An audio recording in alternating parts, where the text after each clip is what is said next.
आज की मोटरसाइकिलें इंजीनियरिंग का सच्चा चमत्कार है। इस एनिमेशन में मोटरसाइकिल के अंदर के पार्ट्स को दिखाया गया है। सबसे पहले हम बताएंगे कि मोटरसाइकिल का इंजन स्टार्ट कैसे होता है। सभी मोटरसाइकिलों में किक स्टार्टर या सेल्फ स्टार्टर या दोनों होते हैं। किक स्टार्टर मैकेनिज्म सरल है फिर भी रोचक है।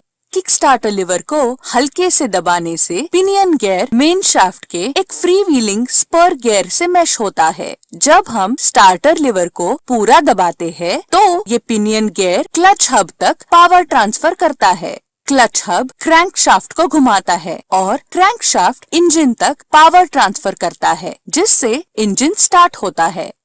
सेल्फ स्टार्टर सिस्टम में इलेक्ट्रिक स्टार्टर मोटर इंजन को स्टार्ट करने के लिए पावर देती है। इंजन चालू होने के बाद स्टार्टर मोटर को इंजन से अलग करना पड़ता है। हम इसके लिए वन वे क्लच का उपयोग करते हैं।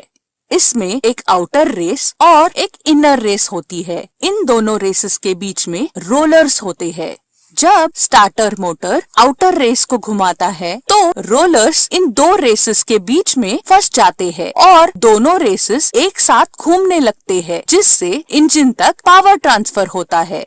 इंजन चालू होने के बाद इनर रेस स्टार्टर मोटर से ज्यादा तेजी से घूमने लगते हैं, जिससे रोलर्स स्वतंत्र हो जाते हैं और आउटर रेस तक पावर ट्रांसफर होने से रोकते हैं। इंजन स्टार्ट होने के लिए इंजन के अंदर इग्निशन होना जरूरी होता है। मोटरसाइकिल इंजन में इग्निशन के लिए एक स्पार्क प्लग का उपयोग किया जाता है। स्पार्क प्लग को ठीक से स्पार्किंग करने के लिए 20,000 वोल्ट तक आवश्यकता होती है। यहाँ दिखाए गए मॉडल में स्टेटर का उपयोग करके वोल्टेज प्राप्त किया जाता है। मोटरसाइकिल के स्टेटर में कॉपर कॉइल्स होती है।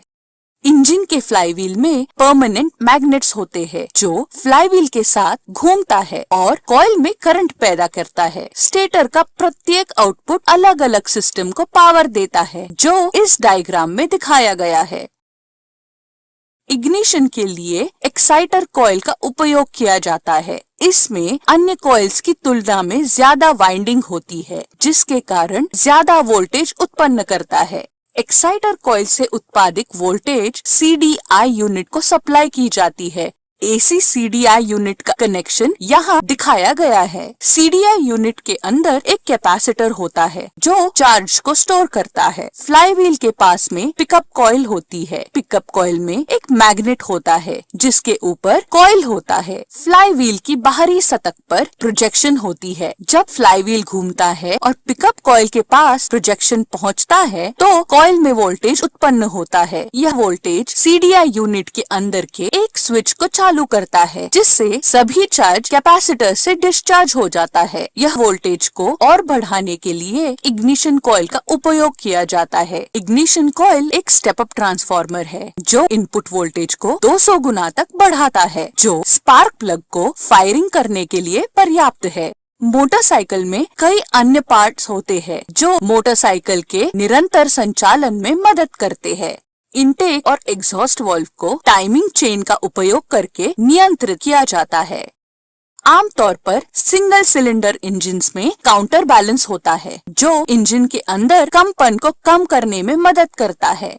क्लच क्रैंकशाफ्ट से ट्रांसमिशन सिस्टम तक पावर ट्रांसफर करता है। ट्रांसमिशन सिस्टम मोटरसाइकिल की पावर और स्पीड को बदलने में मदद करता है।